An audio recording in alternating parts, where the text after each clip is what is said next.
আসসালামু আলাইকুম। তোমাদের গণিত বইয়ের ত্রিকোণমিতির অনুশীলনী 9.2 এর 23 ও 24 নং সমস্যা সমাধান নিয়ে হাজির হয়েছি। 23 নম্বরে বলা আছে সমাধান করো sin theta plus cos theta সমান 1 যখন 0 degree less or equal theta less or equal 90 degree. অর্থাৎ এখানে যে থিটার মান নির্ণয় করতে হবে, এই থিটার মান অবশ্যই 0 ডিগ্রি চাইতে বড় হবে অথবা সমান হবে এবং 90 ডিগ্রির চাইতে ছোট বা সমান হবে। অর্থাৎ থিটার মানটা 0 ডিগ্রি থেকে 90 ডিগ্রির মধ্যেই হতে হবে। তো দেওয়া আছে sin theta plus cos theta সমান 1। এই sin থিটা বা cos থিটার মধ্য থেকে যে কোনো একটি অনুপাতকে আমরা বাম পাশ থেকে ডান পাশে নিয়ে যাব। হয় বাম পাশে sin থিটা থাকবে অথবা cos থিটা থাকবে, যে কোনো একটি রাখলেই হয়। তো আমরা sin থিটা রাখি, cos থিটাকে ওই পাশে নিয়ে যাই 1 মাইনাস cos থিটা। এখন উভয় পক্ষকে বর্গ করব, sin স্কয়ার থিটা সমান 1 minus cos theta whole square. উভয় পক্ষকে বর্গ করার কারণ হলো এখানে যে sin থিটা এবং cos থিটা রয়েছে, এই দুটি অনুপাতকে যে কোনো একটি অনুপাতে প্রকাশ করতে হবে। হয় সাইনকে কজে রূপান্তর করতে হবে অথবা cos থিটাকে sin থিটায় রূপান্তর করতে হবে। আমরা জানি sin স্কয়ার থিটা সমান হলো 1 মাইনাস cos স্কয়ার থিটা এবং cos স্কয়ার থিটা সমান হলো 1 মাইনাস sin স্কয়ার থিটা। এই সূত্র প্রয়োগ করার জন্য আমরা উভয় পক্ষকে বর্গ করলাম। sin স্কয়ার থিটা এর পরিবর্তে আমরা সূত্র লিখব 1 মাইনাস cos স্কয়ার থিটা সমান, এই 1 কে a এবং cos থিটাকে b ধরে a মাইনাস b হোল স্কয়ারের সূত্র প্রয়োগ করি, a square minus 2 into 1 into cos theta plus cos square theta. অর্থাৎ 1 হলো a এবং cos থিটা হলো b, a square minus 2ab plus b স্কয়ারের সূত্র প্রয়োগ করা হলো। এখন সবগুলো পদকে ডান পাশ থেকে বাম পাশে নিয়ে আসবো। 1 মাইনাস cos স্কয়ার থিটা বাম পাশে রয়েছে, এটা থাক। এই 1 স্কয়ারটা যদি আমরা ডান পাশ থেকে বাম পাশে নিয়ে আসি, 1 স্কয়ার মানে হলো 1। এই 1টা যদি ডান পাশ থেকে বাম পাশে নিয়ে আসি তাহলে হবে -1 এবং 2, 1 এবং cos থিটা এই তিনটা গুণ করলে 2 cos থিটা -2 cos থিটা হবে। -2 cos থিটা ডান পাশ থেকে বাম পাশে নিয়ে আসলে +2 cos theta plus cos square theta রয়েছে, এটাকে যদি ডান পাশ থেকে বাম পাশে নিয়ে আসি তাহলে মাইনাস cos স্কয়ার থিটা এবং সমানের ডান পাশে কোনো কিছু থাকবে না, শূন্য। এখানে খেয়াল করো cos স্কয়ার থিটা দুটি, এই minus cos square theta minus cos square theta, অর্থাৎ -2 cos square theta plus 2 cos theta এবং 1 এবং -1, এটা হলো +1 এটা হলো -1, তাহলে কাটা গেল, সমান হব 0। এখান থেকে -2 cos থিটা আমরা কমন নেই, যেহেতু 2 উভয় পদের মধ্যেই রয়েছে এবং cos থিটাও রয়েছে, তাহলে 2 cos থিটা কমন যায়। আর যেহেতু এখানে মাইনাস রয়েছে, মাইনাসটা সামনে নিয়ে নিব, cos theta -2 cos theta common গেলে এখানে আর একটি cos থিটা থাকবে।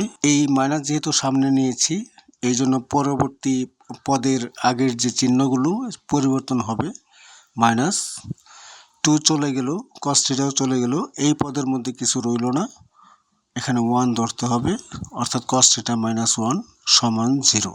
এখন হয় দিয়ে লিখতে হবে, হয় -2 cos থিটা সমান 0 অথবা cos থিটা -1 সমান 0। এখান থেকে যেহেতু আমরা থিটার মান নির্ণয় করব, তাহলে cos থিটার সাথে যে -2 আছে এটাকে আমরা বাম পাশ থেকে ডান পাশে নিয়ে যাব। cos থিটা সমান এই -2 ওই পাশে গেলে, যেহেতু ইনটু আছে ওই পাশে গেলে ভাগ হবে 0/-2, বা cos থিটা এখানে -2 দ্বারা যদি 0কে ভাগ করা হয় তাহলে হবে 0। এই 0 যেহেতু এই বাম পাশে cos রয়েছে, এই 0টা cos এর কত ডিগ্রির মান সেটা লক্ষ্য করতে হবে, সেটা বসাতে হবে। cos 90 ডিগ্রির মান হলো 0। এই -1টা আমরা ডান পাশে নিয়ে যাই, তাহলে হবে cos থিটা সমান 0 + 1 অর্থাৎ 1। এখানে খেয়াল করতে হবে cos কত ডিগ্রির মান 1 সেটা বসাতে হবে। cos থিটা সমান হলো cos 0 ডিগ্রির মান হলো 1। এখানে উভয় পাশ থেকে cos কে বাদ দিলে থিটা সমান 90 ডিগ্রি এবং এখানে যদি cos উভয় পাশ থেকে যদি বাদ দিয়ে দাও, থিটা সমান হবো 0 ডিগ্রি। তো এখানে শর্ত দেওয়া আছে থিটার মানটা 0 ডিগ্রি অথবা 90 ডিগ্রি এর মধ্যেই হবে, 0ও হতে পারে 90 ডিগ্রিও হতে পারে।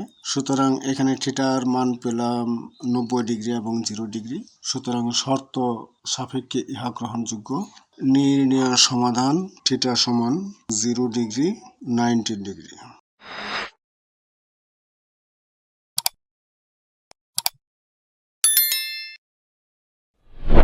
এরপর 24 নম্বরে বলা আছে সমাধান করো cos square theta minus sin square theta সমান 2 মাইনাস 5 cos থিটা যখন থিটা সূক্ষ্মকোণ। অর্থাৎ এখান থেকে যে থিটার মানটা বের করতে হবে অবশ্যই সূক্ষ্মকোণ হবে। সূক্ষ্মকোণ ব্যতীত অন্য কোনো ডিগ্রি সমকোণ অথবা স্থূলকোণ যদি আসে তাহলে সেটি গ্রহণযোগ্য হবে না, শুধুমাত্র সূক্ষ্মকোণটাই গ্রহণযোগ্য। তোমরা জানো সূক্ষ্মকোণ বলতে 0 ডিগ্রির চাইতে বড় হতে হবে এবং 90 ডিগ্রির চাইতে ছোট হতে হবে। তো সমাধান দেওয়া আছে cos square theta minus sin square theta সমান 2 মাইনাস 5 cos থিটা। এখানে দুটি অনুপাত রয়েছে, একটা হলো cos আর একটা হলো sin। যে কোনো একটি অনুপাতে প্রকাশ করতে হবে। এখানে cos স্কয়ার থিটার সূত্র প্রয়োগ করা যায় 1 মাইনাস sin স্কয়ার থিটা, কিন্তু এখানে cos থিটার সূত্র প্রয়োগ করা যায় না। cos থিটার সূত্র আরেকটা রয়েছে 1/sec, কিন্তু 1/sec তো এখানে যদি প্রয়োগ করো তাহলে sin এবং sec আবার দুটি অনুপাত থেকে যাবে। এখানে তোমার লক্ষ্য করতে হবে একটা অনুপাতে আনতে হবে, হয় cosকে sin এ রূপান্তর করতে হবে অথবা sinকে cos এ রূপান্তর করতে হবে। তো এখানে sin স্কয়ার থিটা রয়েছে, sin স্কয়ার থিটার সূত্র তোমরা জানো 1 মাইনাস cos স্কয়ার থিটা। এই 1 মাইনাস cos স্কয়ার থিটার সূত্রটা প্রয়োগ করব আমরা এখানে। cos স্কয়ার থিটা যেভাবে আছে ঠিক সেভাবেই থাকবে, মাইনাস sin স্কয়ার থিটার পরিবর্তে এখানে সূত্র প্রয়োগ করবে 1 মাইনাস cos স্কয়ার থিটা সমান 2 মাইনাস 5 cos থিটা, বা cos স্কয়ার থিটা এখানে মাইনাস দ্বারা গুণ করে ব্র্যাকেটটা উঠিয়ে দিব, -1 মাইনাসে প্লাস cos স্কয়ার থিটা, এবং ডান পাশ থেকে 2 এবং -5 cos থিটাকে বাম পাশে নিয়ে আসি। 2 বাম পাশে আসলে হবে -2 এবং -5 cos থিটা যদি ডান পাশ থেকে বাম পাশে নিয়ে আসো তাহলে হবে +5 cos থিটা সমান 0 থাকবে। এন্ড cos স্কয়ার থিটা গুলো যোগ করি, cos স্কয়ার থিটা এখানেও cos স্কয়ার থিটা, দুটোর আগেই প্লাস চিহ্ন, তাহলে যোগ করলে হবে 2 cos স্কয়ার থিটা, তারপর 5 cos থিটা লিখবে, -2 এবং -1 এই দুটো যোগ করলে হবে -3 সমান 0। এখানে মিডল টার্ম করতে হবে। মিডল টার্মের নিয়ম হলো সর্বোচ্চ ঘাতের পদের যে সহগ 2 এবং লাস্টে যে ধ্রুবক সংখ্যা রয়েছে 3, -6কে এই +5 আনতে হবে, যে 5 রয়েছে এই 5টাকে মিলাতে হবে। 3 এবং 2 গুণ করলে হবে 3 পূরণ 2 সমান হলো 6। এই 6কে এমন দুটি সংখ্যা দিয়ে ভাঙাইতে হবে বা যোগ করে অথবা বিয়োগ করে লিখতে হবে সেটা যেন অবশ্যই 5 হয়। এখন দেখো এই 3 এবং 2 দ্বারা যদি আমরা এই 5টাকে মিলাই তাহলে এখানে দুটোই প্লাস প্লাস রয়েছে এবং শেষের পদের আগে মাইনাস চিহ্ন রয়েছে। সুতরাং এই 3 এবং 2 দ্বারা এই 5টাকে মিলানো যাবে না। এই 6কে ভাঙানোর আরেকটা উপায় হলো 6 পূরণ হলো 1, এখানে 6 থেকে যদি 1 বিয়োগ করি তাহলে হবে 5। তো এখানে লিখব 2 cos square theta plus 6 cos theta minus cos theta -3 সমান হলো 0। এই 2 cos square theta plus 6 cos theta এখান থেকে কি কি কমন নেওয়া যায়?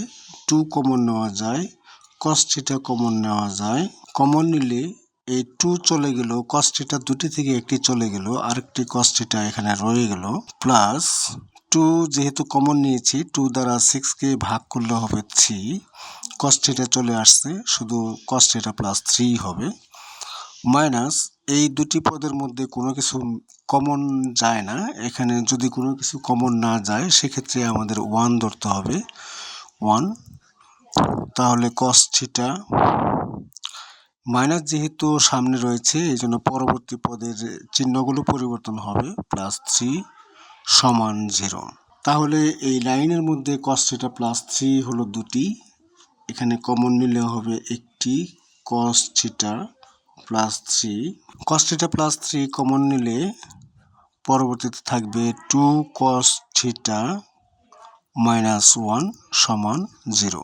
এখন হয় দিয়ে লিখতে হবে, হয় cos থিটা প্লাস 3 = 0 অথবা 2 cos থিটা -1 সমান 0। এখানে এই 3টাকে বাম পাশ থেকে ডান পাশে নিয়ে যাই, cos থিটা -3, এই cos থিটা নট ইকুয়াল -3 হবে, কারণ হলো থিটা এর মান, কারণ -1 less or equal theta less or equal 1, অর্থাৎ থিটা এর মান -1 থেকে 1 এর মধ্যেই সীমাবদ্ধ, যার কারণে cos theta not equal -3। 2 cos theta -1, এখানে 2 cos থিটা থাকবে, -1টাকে ওই পাশে নিয়ে গেলে 0 + 1 হবে, অর্থাৎ 0 সাথে 1 যোগ করলে হবে 1।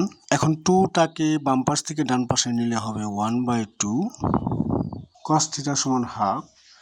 এখন এখানে লক্ষ্য করতে হবে, যেহেতু বাম পাশে cos রয়েছে, এখানে ডান পাশেও cos এর হিসাব করতে হবে। cos কত ডিগ্রির মান হাফ, cos 60 ডিগ্রির মান হলো হাফ। এখন উভয় পাশ থেকে যদি cosটাকে বাদ দিয়ে দাও, তাহলে হবে থিটা সমান 60 ডিগ্রি। এখানে থিটা সমান পাওয়া গেল 60 ডিগ্রি, যা শর্তকে মেনে চলে। সুতরাং নির্ণেয় সমাধান থিটা সমান 60 ডিগ্রি।